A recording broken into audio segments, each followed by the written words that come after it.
Prime Minister Trudeau, it is my great pleasure to warmly welcome you back to Davos. With so much snow, you must clearly feel at home. Canada, under your leadership, has strengthened its position in the world as a beacon of openness, inclusion, and multiculturalism. You have often stated that differences make us strong, proving that diversity is not just a moral driver for our society, but also a strong economic principle. You have personally championed diversity in both your outlook and policies, starting with your gender-balanced cabinet and continuing with your government's policies around workplace harassment, gender-based violence, and a feminist international development policy. This year, you join us in an additional capacity as chair of G7 presidency. The interconnections between climate change, migration, and security are clear. A strong political leadership is key to driving progress on issues of global commons. Prime Minister, we are all keen to hear your vision for Canada's leadership in shaping a shared narrative for an inclusive future. Prime Minister.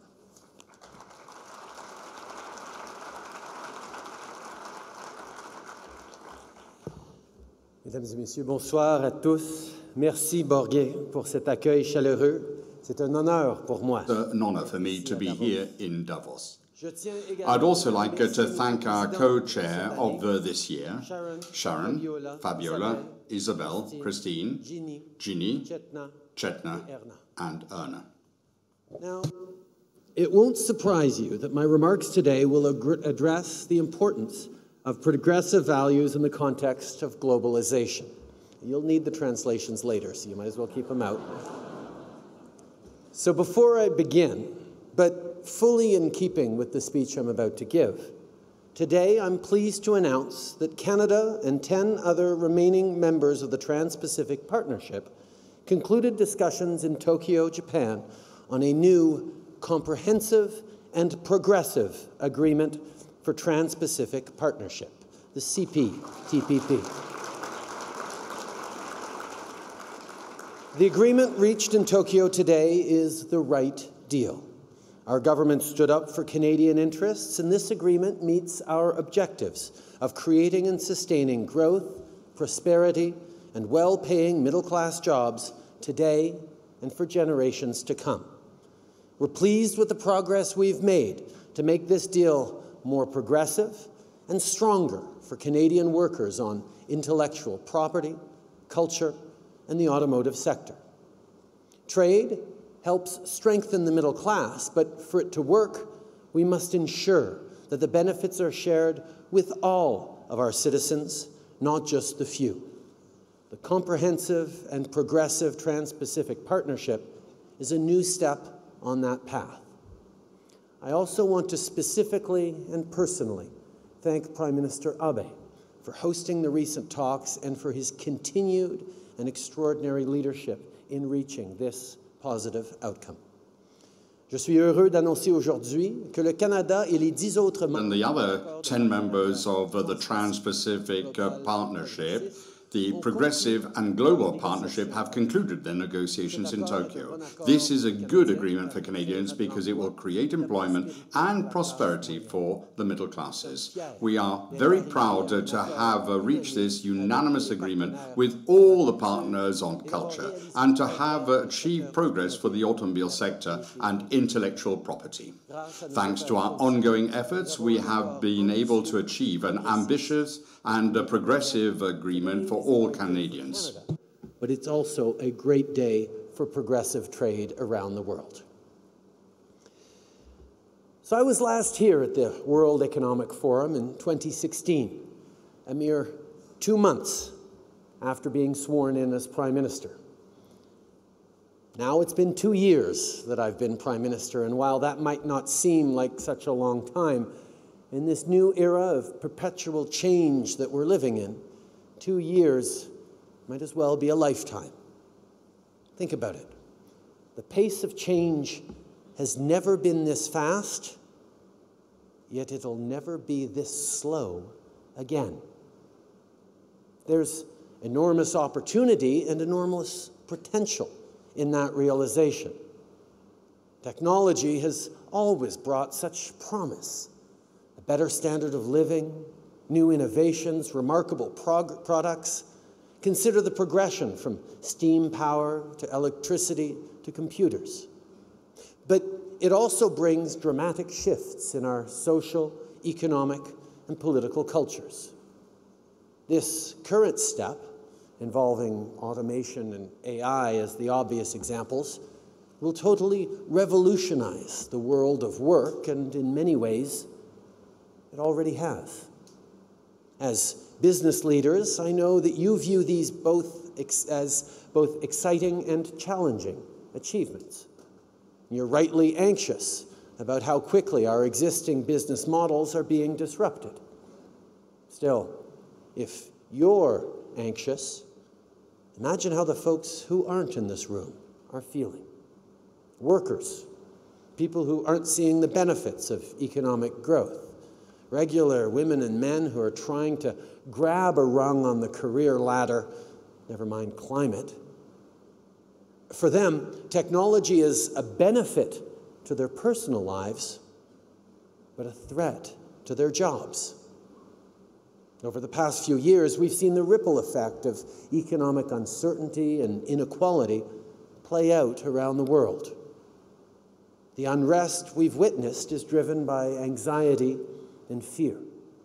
Fear of what a rapidly changing world means for workers and their families, and for those who are already struggling in the existing economy. And that fear, that anxiety, is valid. People have been taken advantage of, losing their jobs and their livelihoods. Governments and corporations, we haven't yet done enough to address this. Over the past decades, citizens and workers have been calling for change, but too often their pleas have been ignored. Too many politicians become disconnected, refusing to really listen, chasing short-term wins over long-term, meaningful solutions. And too many corporations have single-mindedly put the pursuit of profit before the well-being of workers. And the gap between the rich and the poor is staggering.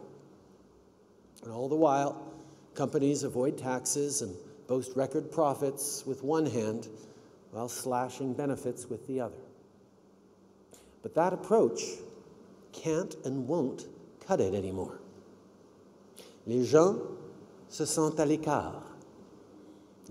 They're angry, and they blame the public and private sectors. We are witnesses of a very important moment, but we cannot afford to repeat the mistakes of the past.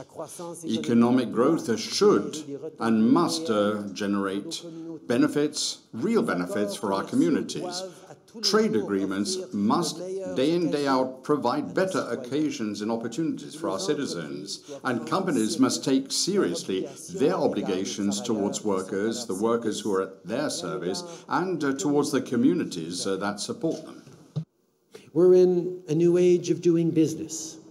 You need to give back. You need to be part of the solution. And if you don't believe me, take it from Larry Fink. In his most recent annual letter to CEOs, Larry writes, "Society is demanding that companies, both public and private, serve a social purpose. To prosper over time, every company must not only deliver financial performance, but also show how it makes a positive contribution to society. Companies must benefit all of their stakeholders, including shareholders, employees, customers, and the communities in which they operate. Now, I understand that the burden of change falls heavy, and you cannot be expected to solve all the ills of the world on your own. But sitting back and hoping some other corporation or some other country volunteers to take the lead on this will get us nowhere. We have to drive this change, each and every one of us. Forums like this one are a great way to talk about how we can best work together to fulfill our duty to serve. We cannot neglect our responsibility to the people who matter most, to the people who aren't here in Davos and never will be. Those are the people we're working for. Those are the people who must be our priority. If we do nothing, and if we operate in the mindset of business as usual, the system will break down and we will all fail. We all know that to be competitive in the modern economy, change is imperative. And the grassroots desire for change is there. It's always been. But it's on us to flip the switch. We know what needs to be done. It is well past time that we listen, learn, and finally lead. Of course, this kind of profound societal change can seem overwhelming and lead us all to wonder where even to begin. So I'd like to focus tonight on a fundamental shift that every single leader in this room can act on immediately. One that I've made a central tenet of my leadership. One that is core to this year's forum, thanks to the leadership of our 7 exceptional co-chairs. I'm talking about hiring, promoting, and retaining more women.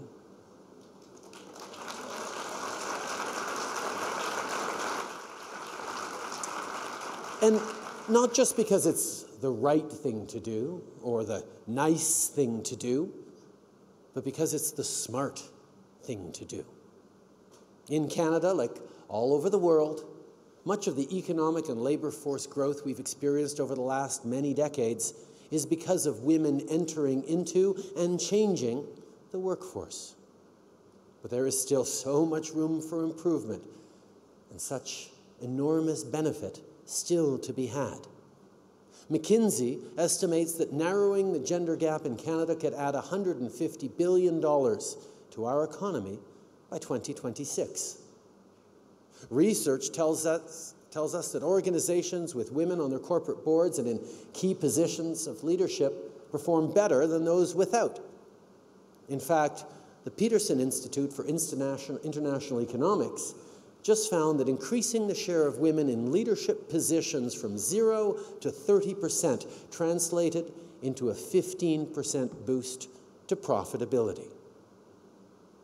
Recent estimates suggest that economic gender parity could add $1.75 trillion to the United States GDP.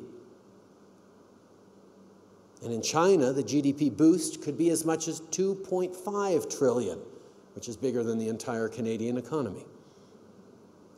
Mesdames et messieurs, embaucher, promouvoir et retenir plus de femmes se traduit non seulement par une augmentation de vos profits, mais aussi par une plus grande diversité d'idées. En effet, l'inclusion des femmes a le pouvoir d'amener l'innovation à un autre niveau et de faciliter la résolution de conflits. Encourager la participation des femmes et vos entreprises, tout comme vos communautés, seront plus fortes. Now, when we talk about getting more women into the workforce, the issue of pay equity comes up, and it should. It's vitally important. In Canada, we'll be moving forward this year with legislation to ensure equal pay for work of equal value at the federal level. And I'm sure there's a few of you in the audience who are thinking, I already have equal pay policies in place. This doesn't apply to me. But while I commend your effort on that front, it may not be good enough. For our own governments, pay equity efforts, while important, are just a first step. Because equal pay for women does not mean equal opportunity, or equal treatment, or equal sacrifice.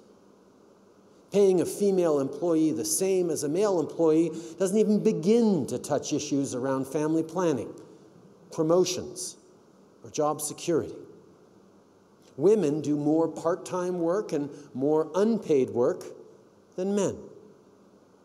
So how do we address that? See, when we dig a little deeper, when we peel back that outer layer, we see that there are a whole host of barriers facing women in the workplace. Removing those barriers will take effort, leadership, and a willingness to change the nature of work as we know it. Qu'est-ce que ça veut dire? Que pouvons-nous faire? Comment accroître increase the representation of women within companies? And, more importantly, how do we ensure that they stay in their positions? Well, we need to fundamentally rethink corporate culture so that women feel more at ease, that they feel backed up and given the value to which they are entitled. It's time to take a serious look at parental leave and childcare policies. We should be encouraging women and men to make the best decision for their family situation. In Canada, we've given parents more options for parental leave and invested billions in affordable, high-quality childcare. But there's more to do. We've also introduced a really successful child benefit program that gives middle and low-income parents more money every month, tax-free, to help with the costs of raising kids. And since the Canada Child Benefit gives more money to those who need it most, the financial impact on single mothers has been significant. Last year, nearly 90% of single moms receiving the Canada Child Benefit earned less than $60,000 a year and received about $9,000 in total benefits, tax-free. And let's be clear, helping those families has been a key driver of Canada's recent stellar economic growth. Companies should have a formal policy on gender diversity and make the recruitment of women candidates a priority.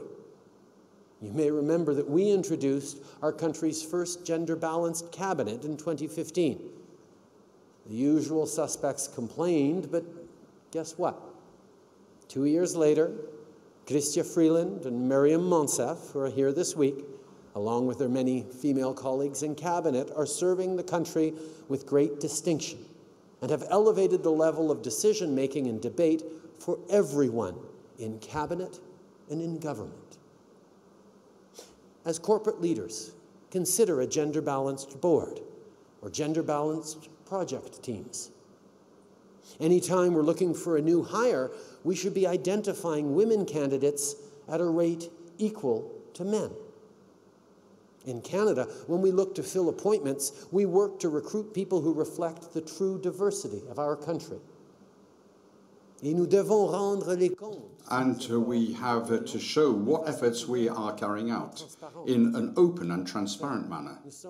In fact, we are on the point of adopting a law which will force companies under federal law to divulge information regarding their diversity policies.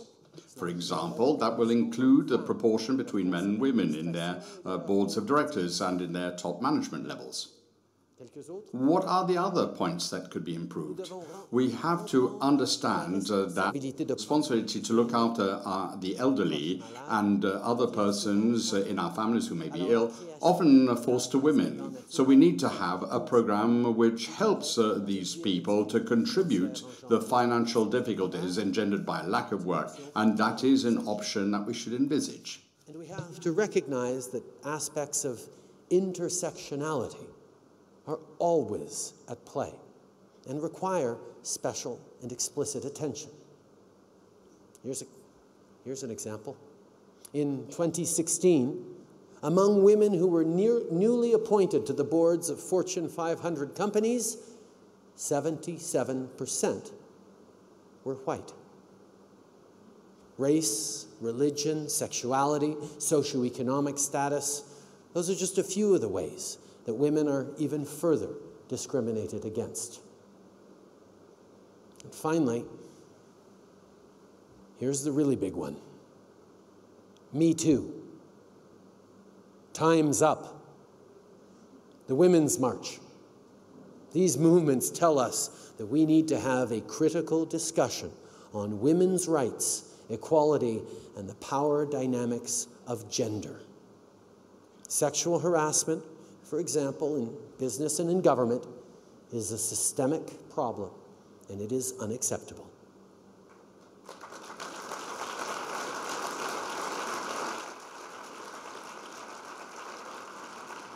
As leaders, we need to recognize and to act to show that truly time is up. We must each have a well-understood, established process in place to file allegations of workplace harassment. And when we receive those complaints, we must take them seriously. As women speak up, it is our responsibility to listen and, more importantly, to believe. Folks, treat these not as piecemeal alternatives to how things are currently run. Treat these examples as fundamental and essential shifts in the way we operate. As governments and as corporations, we were entrusted with a platform and a voice. Let's use them. Last year, with our neighbors in the U.S., we established the Canada-U.S. Council for Advancement of Women Entrepreneurs and Business Leaders. The Council just put out an important report, their first of 5, focused on supporting and growing women-owned businesses. We need to listen to them and implement it. Cette année, le Canada préside le G7. Guiding the G7, the summit, which will take place in Charleroi, in Quebec. The advancement of women at the social, political, and economic level is an important aspect of our presidency. Gender equality and a comparative analysis between the sexes is part of the issues and activities that we will be carrying out under our G7 presidency, including during the ministerial meetings and at the summit of leaders of the G7. And I'm very happy to be able to announce that Melinda Gates and Isabelle Hudon are going to be the co-chairs of the Advisory Council for Gender Equality of the G7. These two women are strong voices for the advancement of gender equality and for the empowerment of women and girls, and they will ensure that gender equality will remain a priority in all that we do during the G7 meetings this year. I'm pleased to announce that the co-chairs for the G7 Gender Equality Advisory Council will be Melinda Gates and Isabelle Hudon. Both of these women are global leaders in the advancement of gender equality and the empowerment of women and girls, and so will ensure that gender equality is a priority throughout everything the G7 does this year.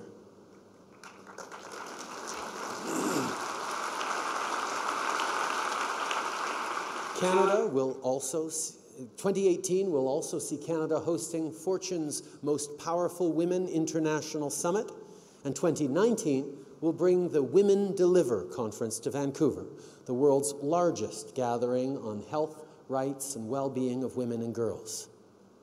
So those are just a few examples of what we're doing to draw regular and frequent attention to the untapped potential of women and girls around the world. It's not a one-time thing. It's an ongoing effort to convene, to challenge, and to push boundaries. But that's not to say we've got it all figured out. In Canada, we need more women in politics, more women on corporate boards, and more women in STEM. And that's, of course, just the tip of the iceberg. So, in reflecting on this, let me ask you, what are your challenges? And more importantly, what are you doing to to address them. Ladies and gentlemen, the hiring, promotion, and retention of women is something we can make happen today, right now. More women in leadership positions won't just grow our economy, create jobs, and strengthen our communities. It'll also lead to innovation and change in the workplace. Innovation and change that workers desperately need. The unrest that we see around the world is palpable, and it isn't going away. These are uncertain times. We have a responsibility to address people's very real concerns. And the only way we'll get there is by listening to our workers and our citizens, and we will create solutions that will actually stick. The people in this room are immensely privileged. We owe it to society to use this privilege for good. We should ask ourselves, do we want to live in a world where the wealthy hide in their gated enclaves while those around them struggle? Or do we want to help create a world grounded in the notion of fairness? Because right now, we are in real danger of leaving to our kids a world that is less fair than the one we inherited from our parents. And I know we can do so much better. Progress of any kind takes hard work. But by thinking big and working together, we will build a better world. Merci beaucoup.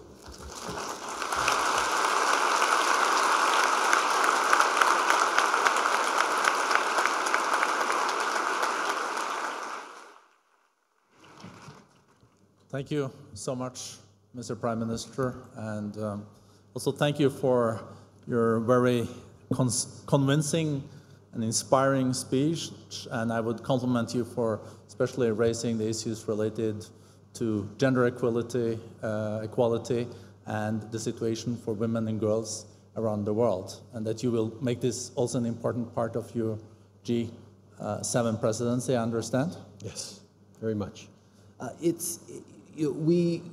Over the past number of years in forums like these, there's been a recognition that we're facing real challenges around global growth, although it is turning around somewhat. But as we look for where those next elements of growth are going to come for our businesses, for our economies, for our countries, they have to come from getting more and achieving more out of folks who've been marginalized by this current way of operating, whether it's minority groups, whether it's women, whether it's a broad range of things. It's a sense of understanding that we cannot succeed unless we make sure everyone gets to contribute, and that's going to be central to the G7. So how are you going to use your G7 presidency to also make sure that we will get more inclusive and job creating and sustainable globalization, a more fair world, as you mentioned? Well, the G7 is made up of nations that have different ideologies in their governments at certain moments, but share a broad set of values and approaches as developed economies. We are countries that understand that making sure that growth helps everyone is something that all of us, in various ways, as G7 leaders, got elected on. There's all sorts of different approaches to try and do it, but my approach, the Canadian way, is always to try and find common ground, find the ways in which we can agree that boosting women's participation in the workforce, which has been universally supported by all G7 nations as a major theme this year, as a way to help ordinary citizens, to help people grow their opportunities, is something that we will always work to challenge and push to go further. But I'm looking forward to finding a lot of common ground. Prime Minister, you also had some news for us. At the beginning of your speech, you let us know that you successfully finished the TPP trade deal, Asia and Canada. I believe this can be very consequential, especially based on what you said. Could you say 2 words about what you think this TPP deal that you just now signed can mean for jobs, but also for opportunities for growth moving forward? Because there are some skepticism related to how job-creating these deals are. Well, I mean, we're seeing a lot of trade skepticism around the world in general right now. People are worried or increasingly have become convinced that trade deals benefit the few, not the many. Benefit a country's bottom line, benefit multinationals, but don't benefit ordinary workers. And there have been examples of that in the past. And the challenge that Canada, fundamentally as both a progressive and a trading nation, has faced is how do we put those two things together? And our first big challenge when we came into office, it was very much on my mind last time I was here 2 years ago, was moving forward on CETA with Europe. And what we had to do, and what we were able to do, was bring in, on a deal that was negotiated by the previous Canadian government that was somewhat less progressive than we are, we brought in progressive elements, particularly around protections for the state's ability to protect its citizens around environmental, labor standards, health standards, and those things. And demonstrating that it could be progressive was how we moved forward on CETA. Similarly, on TPP, we inherited a deal negotiated by a predecessor government that didn't have the same approach on intellectual property, on a broad range of things that we knew we had to tweak. And there were difficult negotiations. I think a number of people remember the challenges we all faced in Vietnam. But we knew that if we're going to move forward on a trade deal, we have to demonstrate convincingly that it's in the best interests of our citizens and that it can really be a win-win-win for all partners. That's what we're working very hard on in NAFTA, and I know that the work we were able to do with our fellow CPTPP partners in getting to this point is going to be good, not just for Canadians, but for citizens of the entire group of 11 countries in Asia that are part of this. I mean, this is an example of the pushback against globalization and anti-trade and closing off, that you can move forward, but you need to include the things that citizens care about if they're going to get support for trade. And it's not easy. It would have been easier for us to just say, okay, fine, trade is important, we'll sign in and we'll try and figure it out later. But if we're going to push back against the anti-trade tendency in globalization that will leave us all worse off, we have to put the concerns and the well-being of our ordinary citizens at the center of what we are negotiating. And that's what all 11 of us have been able to do with the CPTPP. Yeah, you're very convincing. Do you think it's such a good deal that you can later on see your neighbor in the south also joining? We're working very hard to make sure that our neighbor to the south recognizes how good NAFTA is and that it has benefited not just our economy, but his economy and the world's economy. But we're also very much open to more trade deals involving more people, as long as it's in the best benefit of all of our citizens. Last question, Prime Minister. It's now 2 years almost since you were in Davos. You had been Prime Minister for a couple of months. Now you have had this big responsibility for 2 years. What has surprised you most in this job? And with experience now after 2 years, what is your main aspiration moving forward? Well, I'm sort of pleased to be at this point where I look back at the speech I gave 2 months into being a Prime Minister here at Davos that was filled with lofty progressive ideals and how we need to challenge ourselves, and be able to come back 2 years later and say, well, those lofty progressive ideals we put forward has delivered the best growth rate in the G7 right now, has delivered the lowest unemployment rate in over 40 years in Canada, that asking the wealthiest to pay a little more and giving more benefits to those who really need it has resulted in growth that has benefited everyone, that is truly lifting all boats. It's early days still, but having more specific examples to point to share our success and to perhaps encourage or inspire other folks in this room and as corporate leaders or as political leaders to look at what's been going on in Canada and take that on. I'm feeling confident that we're definitely onto something here in Canada, and I've got a great team working hard on delivering it, and the more we can work together, not just as a country, but as a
Thank you very much, President Berset, for so well framing the purpose of our being together here.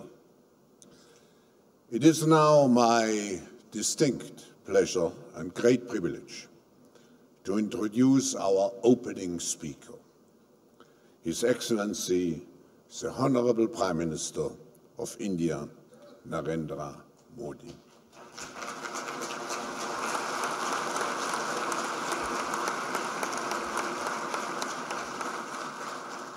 Prime Minister, we know each other since a number of years, but a very warm welcome to you on your first visit to Davos.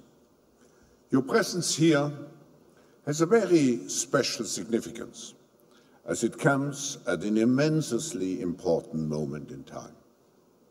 Globally, we are moving towards a multipolar, and I should also add, a multi-conceptual world, marked by precarious points of friction.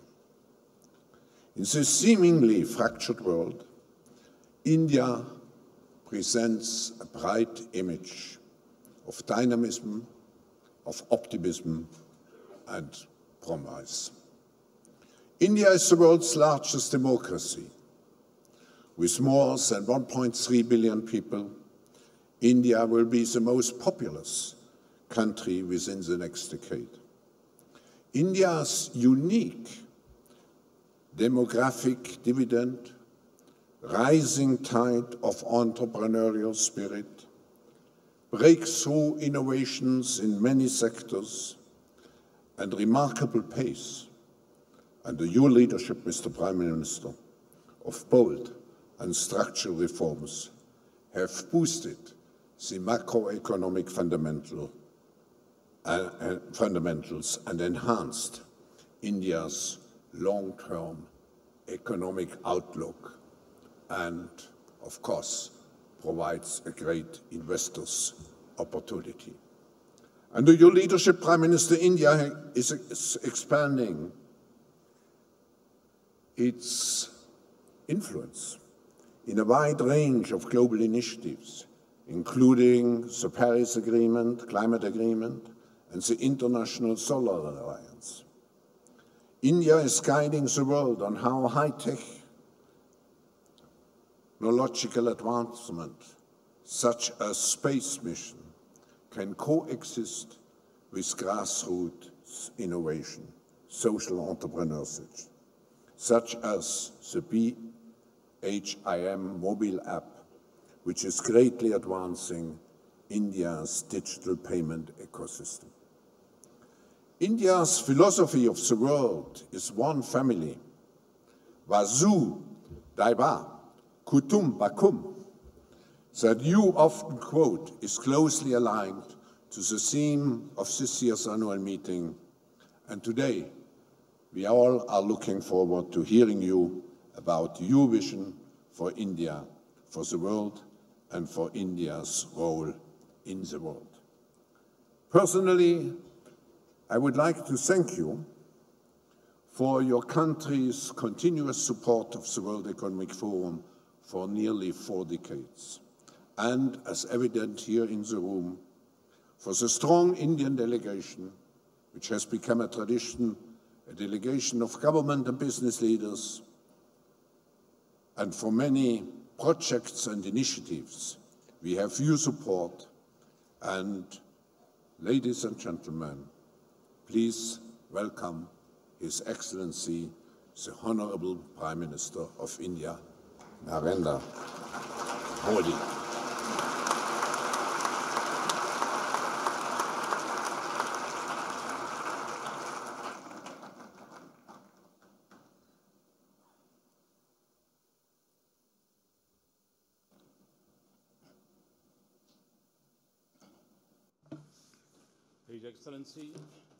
His Excellency, the President of the Swiss Federation, Honorable Heads of the State and Government, Honorable Heads of State and Government, World Economic Forum के संस्थापक, Founder and Executive Chairman of the World Economic Forum, Mr. Klaus Schwab,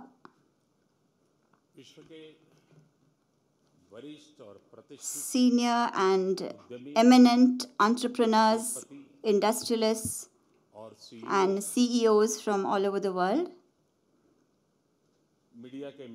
my friends from the media, ladies and gentlemen, good morning.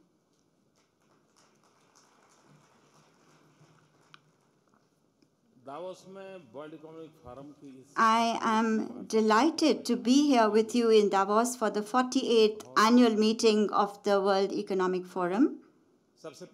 At the outset, I wish to sincerely commend Professor Klaus Schwab for his vision and initiative and for making the World Economic Forum a premier and global platform. As per his vision, he has also a very ambitious agenda, and the objective of his agenda is to improve the state of the world.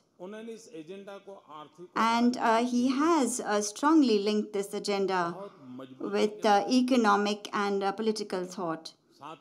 I would also like to express my gratefulness to the government and people of Switzerland for the warm welcome and gracious hospitality that has been extended to me. Friends, the last time an Indian Prime Minister was in Davos was in 1997, when Mr. Devegowda had come to Davos. In 1997, India's GDP was just a little more than $400 billion. And now, 2 decades later, it is about 6 times that amount. That year, the theme of this forum was Building the Network Society. Today, 21 years later, when we see the achievements of technology and the digital age, then this subject of 1997 it seems that it's a centuries-old subject. It was something from an era gone by. Today, we are not just a network society, but we are living in the world of big data, artificial intelligence, and cobots. In 1997, the euro was not yet a currency that was being used, and the Asian financial crisis was nowhere on the horizon, and nor were there any signs or indications of Brexit. In 1997, very few people had heard of Osama bin Laden, and Harry Potter was also an unknown name. At that time, computer programs were yet to seriously threaten human chess players. In 1997, Google was yet to be launched in cyberspace. And in 1997, if you had done a search on the internet for the word Amazon, most of the results would have been about a river or a thick jungle. At that time, tweeting was done only by birds, not by human beings. That was the last century. And now, some 2 decades later, we live in a world, we live in a society that is a network of many complex networks. At that time as well, Davos was obviously ahead of the curve, and this World Economic Forum was a precursor for the future. It was indicative of the future. Today as well, Davos is a lot ahead of its times. This year, the theme of the forum is creating a shared future in a fractured world. This means that we, in a world that is full of fault lines and rifts, we need to build a shared future with the new changes taking place, with the new forces arising. The balance between economic capabilities and political power is changing at great speed. And because of this, we can see and foresee far-reaching changes in the nature of this world with respect to peace, stability, and security. The world today is facing many new and many serious challenges, and we are experiencing them. Technology-driven transformation is deeply influencing the way we live, the way we work, the way we behave, the way we talk to each other, also influencing international groups, politics, economics. This technology-driven world has influenced every aspect of our lives. Technology has the ability to link, to bend, to break. And I can say this responsibly. Technology has the ability to bend, break, link. And a very good example of all these 3 aspects can be seen in the use of social media. Today, data is the biggest asset.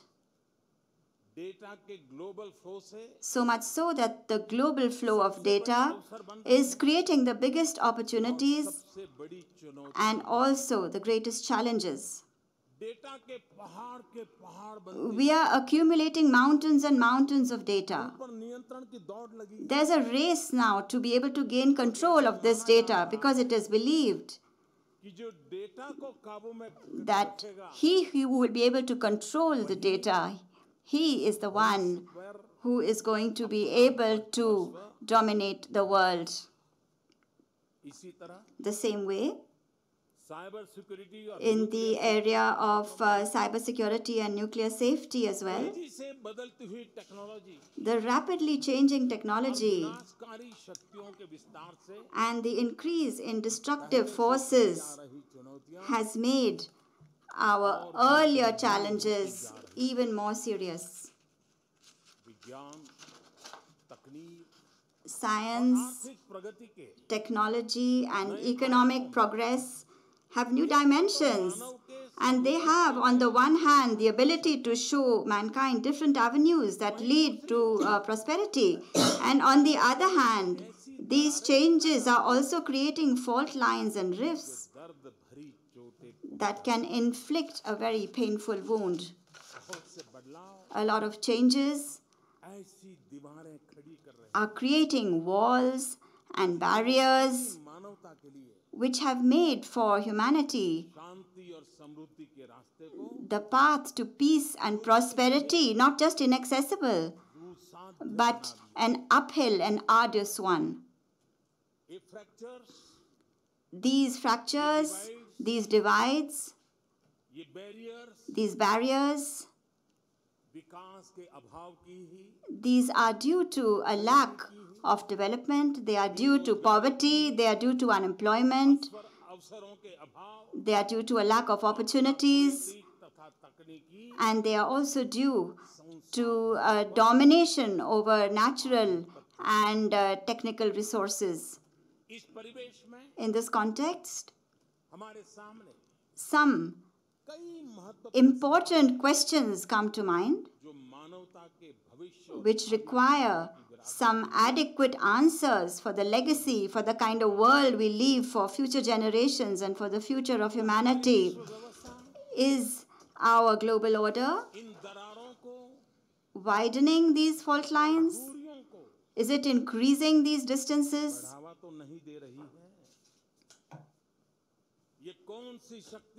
What are the powers that give preference to isolationism as opposed to harmony, which give preference to conflicts over cooperation? And what are the means that we have available to us today? What are the paths that we can follow through which we can eliminate these rifts and these distances? How can we eliminate these rifts, these distances? And how can we realize the dream of a beautiful shared future? Friends, being a representative of India, of Indianness and Indian heritage, for me, the subject of this forum, the theme of this forum is as contemporary as it is timeless. Timeless because since time immemorial in India, we have only believed in linking people, not in breaking them and not in dividing them. Thousands of years ago, in the first scriptures written in Sanskrit, Indian thinkers said, and which was mentioned as well by Professor Schwab in his speech a short while ago, and that is, Indian thinkers said, Vasudhaiva Kutumbakam. This means all the world is one family. This means that all of us, we are linked together as one family. Our destiny has a common thread that links all of us. This ideology of Vasudhaiva Kutumbakam, it is today certainly more meaningful to eliminate all these fault lines and distances. It is very relevant to us today in today's world. However, there is a very serious matter that in order to fight the formidable challenges that we face today in the world, there is a lack of consensus between all of us. Even in a family, there can be, on the one hand, harmony and cooperation. There can also at the same time be some differences, some fights. This happens. However, the essence of a family lies in the fact that when there is a common challenge that presents itself, there is a feeling of solidarity and everyone comes together to fight it. And through their solidarity, members of a family become stakeholders in sharing joy and sharing the achievements. But it is a matter of concern that the divisions between us, the rifts, the fault lines between us, they have made these challenges and mankind struggle against them all the more complex and much harder. Friends, the challenges that we face today are as numerous as they are daunting. These are very widespread challenges, but because given the shortage of time, I would just like to mention three main challenges, since they pose the greatest threat to the survival of human civilization as we know it. The first threat is that of climate change. Glaciers are receding. Ice caps are melting in the Arctic. Many islands are sinking or are about to sink. It is very hot at times and very cold at times. There can be very heavy rainfall and floods, or there can be drought. We can see the influence of extreme weather conditions. These are already in evidence. Yesterday, Our Excellency the President was saying to me that at this time, the snowfall that has taken place in Davos, this is more than it has been in the last 20 years. In this situation, what should have happened? We should have all come out of our limited, narrow confines, and we should have demonstrated solidarity. But if we honestly ask ourselves, did this happen? And if not, then why? And what can we do? What can we do together that will change the situation, improve the situation? Everyone talks about reducing carbon emissions, but there are very few people or countries who back their words with their resources to help developing countries to adopt appropriate technology. Very few of them come forward to help. You must have often heard about the deep bond that there is between Indian traditions and nature. Our culture, our traditions have often repeated this fact. Thousands of years ago, and I'm not talking about recently, I'm talking about 1,000 years ago, our holy scriptures told mankind, they were told, Bhumi Mata, Putro Aham Putya, That means we, the human, are the earth is our God, and we, the humans, are children of Mother Earth. If we are children of the earth, then why is there today a war of sorts between us and the earth? Thousands of years ago, in the first Upanishad written in India, it was called the Ishopanishad, one of our scriptures. And in that, our gurus, our holy men told their pupils about the changing world, and they had said, and they had given them a maxim, a principle.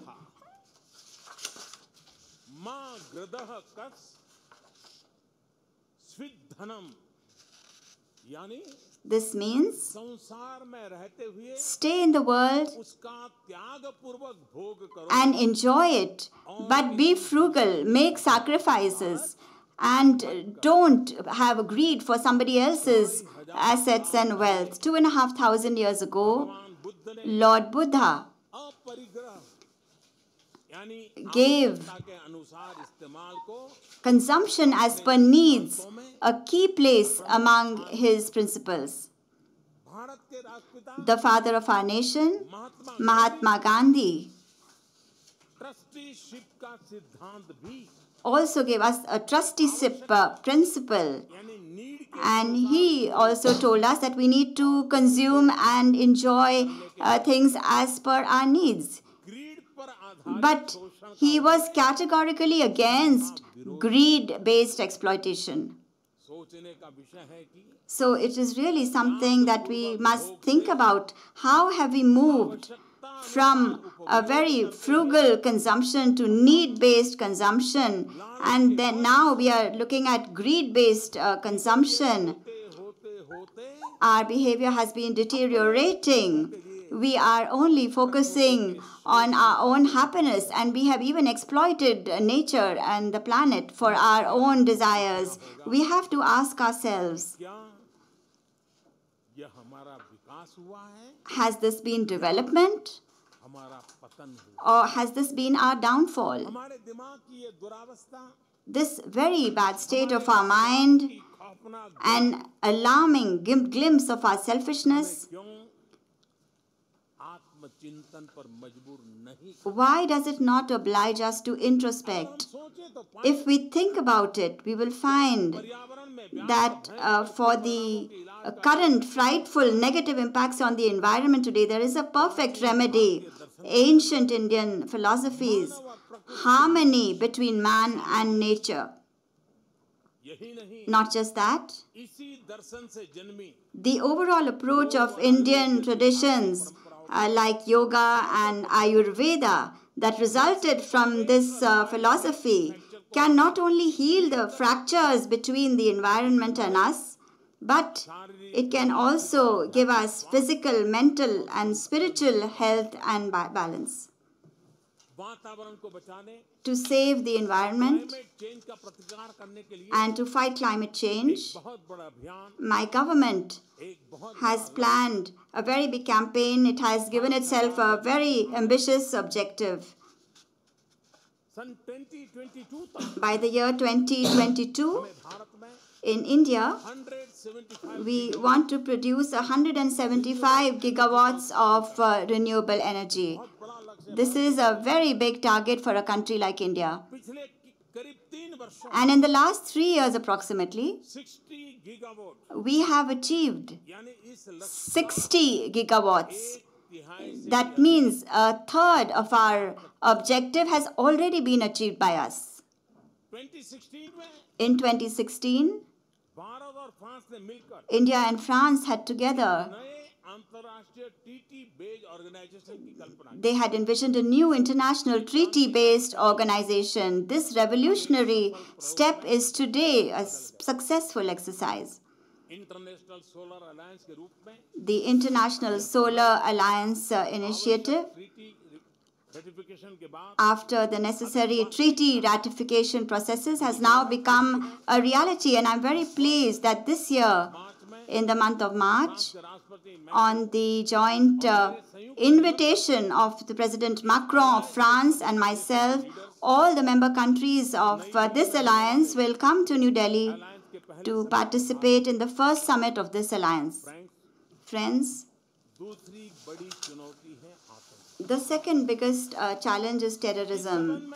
And in this context, you are all well aware of India's concerns and also the increasing and changing nature of the serious threats posed to mankind all over the world. All governments of the world are well aware of these challenges, and therefore I don't want to go into the detail. And neither do I want to take up too much of your time on this topic. I just want to cut it short, and I want to focus on two aspects related to terrorism. Terrorism is dangerous, but equally dangerous is the artificial distinction created between good and bad terrorists. Secondly, the other serious contemporary aspect to which I wish to draw your attention, it is that educated, well-to-do youth are being radicalized and getting involved in terrorism. I hope that this forum will discuss solutions to the fault lines created by terrorism and violence and the serious challenges that we are facing today. I hope that you will be able to find solutions. Every speaker is going to say something, and that isn't really going to move us forward. Friends, the third challenge,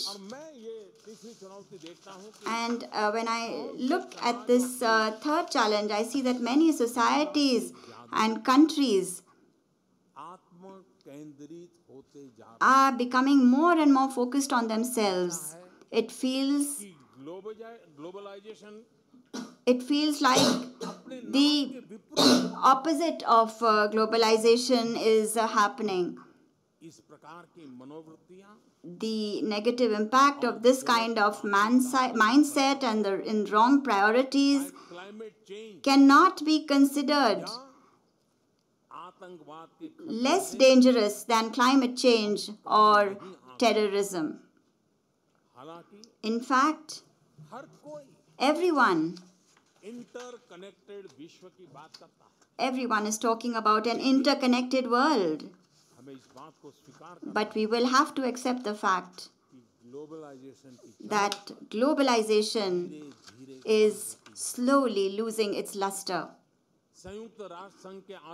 The ideals of the United Nations are even today. Everybody is accepted by all.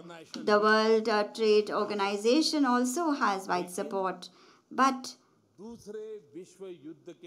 these global organizations that were created after the Second World War, do their structures, their systems, their action plans, do they really reflect even today the aspirations and dreams of mankind and the realities of today?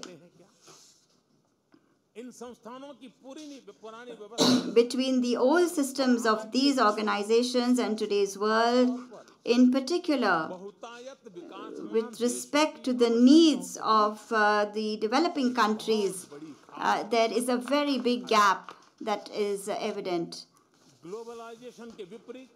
Forces of protectionism are raising their heads against globalization.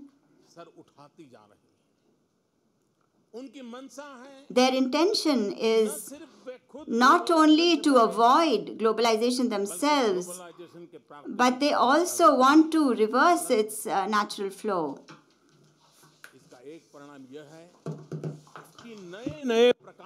The result of all this is that we get to witness new types of tariff and non-tariff barriers. Bilateral and multilateral trade agreements and negotiations have come to a kind of standstill. Most nations have seen a decrease in cross-border financial investment. Further, growth in the global supply chain has also stopped. The solution to this worrisome situation against globalization is not isolation. Its solution is in understanding and accepting change, and in formulating agile and flexible policies in line with the changing times. The father of the nation of India, the respected Mahatma Gandhi, said, "I don't want that the walls and windows of my house to be closed from all directions. I want that the winds of cultures of all countries enter my house with aplomb and go out also. However, I will not accept my feet to be uprooted by these winds." The India of today has adopted this view and thinking of Mahatma Gandhi, and with complete self-confidence and fearlessness is welcoming this life partner-like wave from all over the world. Friends, the democracy of India is the basic premise of our country's stable, certain, and sustainable development. For an India which is full of unlimited diversity in terms of religion, culture, languages, dressing styles, and food, democracy is not just a political system, but a life view and a lifestyle. We Indians very well understand the importance of a democratic environment and freedom in changing the plurality of diversity to a unity of cordiality, support, and resolution. In India, democracy not only nurtures our diversity, but also provides the required environment, roadmap, and template for fulfilling the hopes, aspirations, and expectations of more than 1.25 billion Indians and for their adequate development. Democratic values and inclusive economic growth and development have the power to repair and heal all cracks like Sanjeevani, the life-saving herb. In 2014, 600 million voters of India, in 2014, for the first time in 30 years, gave absolute majority to a single political party to form the government in the center. We have not resolved to just develop a limited section of society or just a handful of people. We have resolved to bring development to all. The motto of my government is collective efforts for inclusive growth. Our vision for progress is inclusive. Our mission is also inclusive. This inclusive view is the basis of every policy and every scheme of my government. Whether it is about financial inclusion by opening bank accounts for tens of millions of people for the very first time, or providing direct benefit transfer using digital technology for the poor and needy, or our campaign for gender justice, which is save the girl child, educate the girl child. We believe that progress can be called progress, and development can truly be called development only when all can partake of it together and when it is for everybody.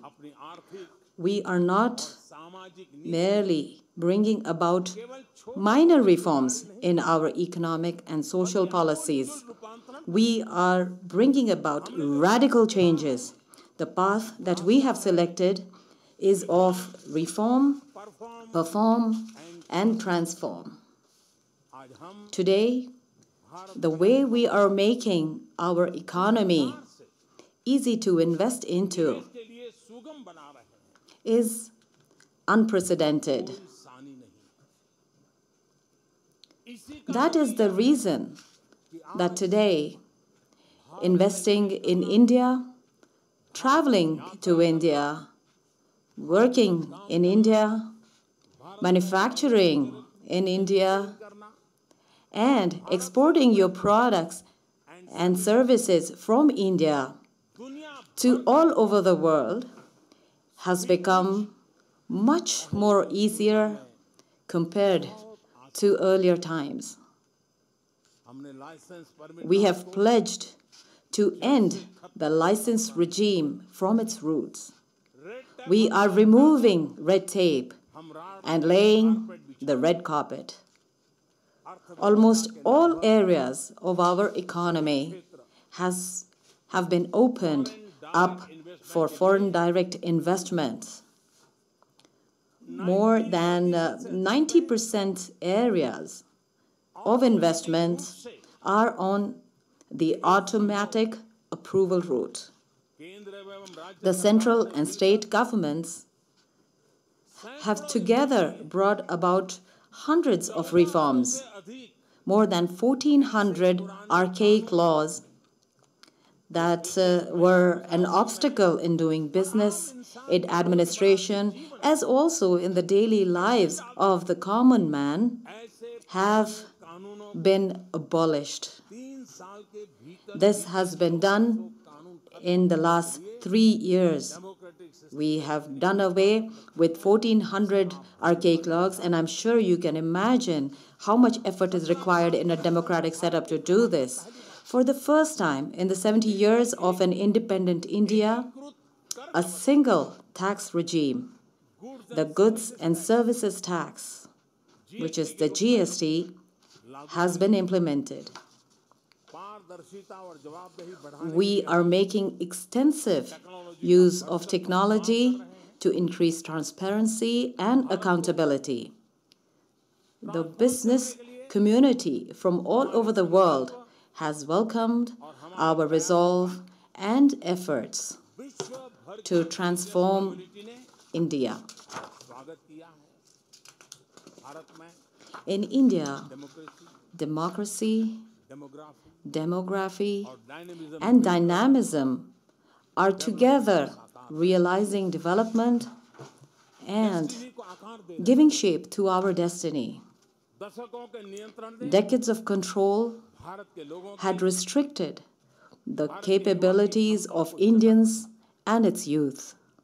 However, now the courageous policy decisions and effective steps taken by our government has changed the situation radically.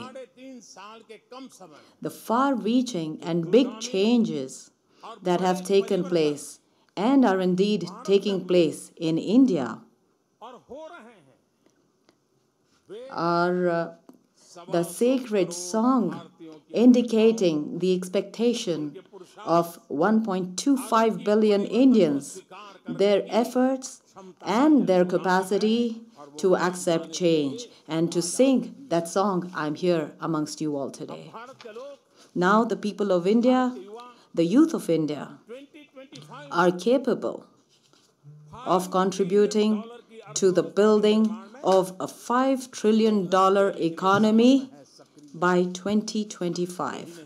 Not just that, when innovation and entrepreneurship makes them job givers and not just job seekers. You can imagine how many more paths will open up for them, for their country, and for your business. You are all major leaders of the world and are very well aware of the changes that are taking place in the world, the improvement in India's rankings and ratings, and the path that we have chosen for the future. However, more than all of these figures and numbers, what is important is that the people of India have welcomed our policies, our initiatives for bringing changes to their future, and the golden indicators for a bright future. Giving up subsidies by their own will, or reinforcing faith in our policies and reforms in a democratic way at every election. And there are so many more such evidences. All of these confirm widespread acceptance and support of these unprecedented changes in India. Friends, looking at the many fractures and the many cracks in the world, it is necessary that we focus on multiple directions for our shared future. Firstly, it is necessary that the big powers of the world have cooperative relations amongst them. It is necessary that the sense of competitiveness among the major nations of the world does not become a wall between them. We will have to set aside our differences to face these challenges and work together towards a larger vision. There is no way out. Secondly, it has become even more important to adhere to a rules-based international order, especially at a time when we live in a world where changes around us can give rise to uncertainties. Adherence to international laws and regulations in the right spirit is important and necessary. The third important thing is that we need to bring reforms in the major institutions of the world connected with politics, economy, and security. Participation and democratization in these institutions must be done in line with the current situation. The fourth important thing is we will need to bring more speed to the economic progress of the world. In this regard, the recent indicators of economic growth have been encouraging. Technology and digital revolution bring about possibilities of such new solutions which will help us in combating old issues like poverty and unemployment in a new way. Friends, India has always extended a helping hand in such efforts. And it is not just today, and not just since its independence. Indeed, it is from ancient times that India has been party to providing support in facing and combating these challenges with everybody. In the last century, when the world had to go through 2 world war crises without any selfish objectives and without any economic or territorial interests, India stood up for the protection of high ideals of peace and humanity. More than 150,000 Indian soldiers laid their lives for this. It is these ideals for which, after the establishment of the United Nations, India has contributed greatly by sending the largest number of troops to the UN peacekeeping operations. It is these ideals whose inspiration and power encourage us to leap out to help our friendly neighboring countries and humankind in times of their crisis and natural disasters, whether it's the earthquake in Nepal or other natural calamities like floods, cyclones in our friendly neighboring countries. In all of these areas, India has always considered its duty to provide help in the form of a first responder. In Yemen, when violence hit the area and victimized not only Indians but citizens of many countries, we used our resources and safely evacuated not only Indians but around 2,000 people of other countries out of Yemen. Despite being a developing nation itself, India has proactively cooperated in development cooperation and capacity building. Whether it's any country in Africa or neighbors of India or the countries of Southeast Asia or the Pacific Islands, in all of these, the outline of our support and our projects are based on the priorities and needs of these countries. Friends,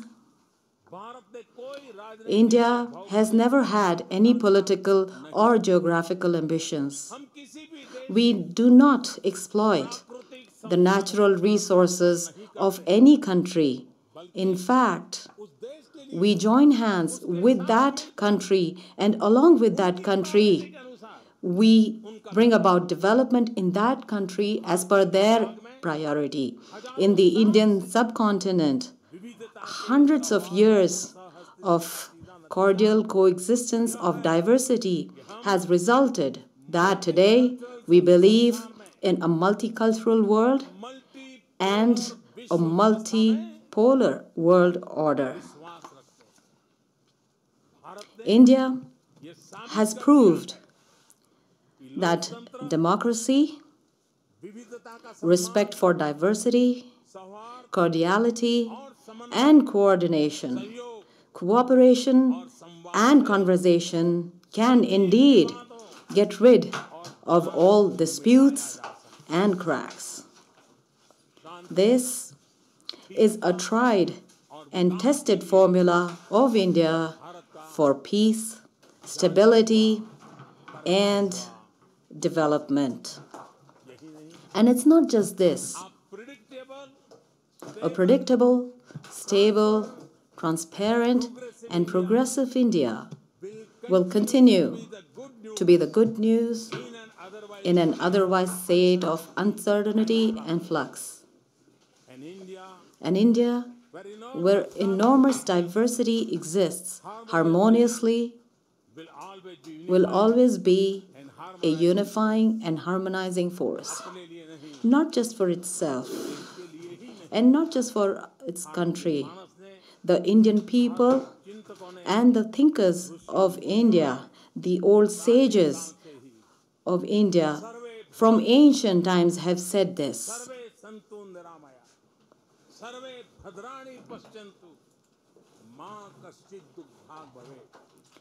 This is a shlok in Sanskrit, which means that all should be happy, all should be healthy.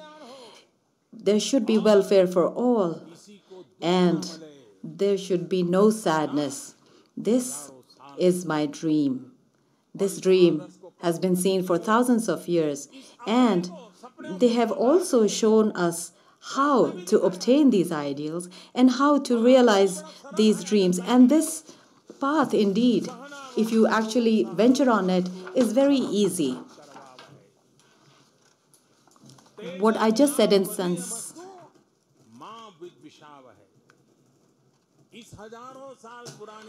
this thousands of year old Indian prayer, it means that we should all to get together and work together. We should all step forward together so that our talent flourishes together and work together so there are no grudges between us. The great poet of India and Nobel laureate from the previous century, Mr. Rabindranath Tagore, had imagined a heaven of freedom, and he said about it, where the world has not been broken up into fragments by narrow domestic walls. Let's all get together and create this heaven of freedom where cooperation and coordination is there and not divide and fracture. And there should be no place for divide and fracture. Come on, let us all together get rid, make this whole world free of its cracks and unnecessary walls. Friends, I call upon all of you that India and Indians consider the entire world its family. In many countries, there are people of Indian origin, and there are about 30 million Indian origin people living in different parts of the world. When we consider the entire world our family, then, of course, it means that for the world also, we are your family. I seek you. If you want wealth, if you want wellness along with wealth, then you must come to India. If you are seeking wholeness in life along with health, that is totality in life, then you must come to India. If you are seeking peace along with prosperity, then the answer is you must come to India.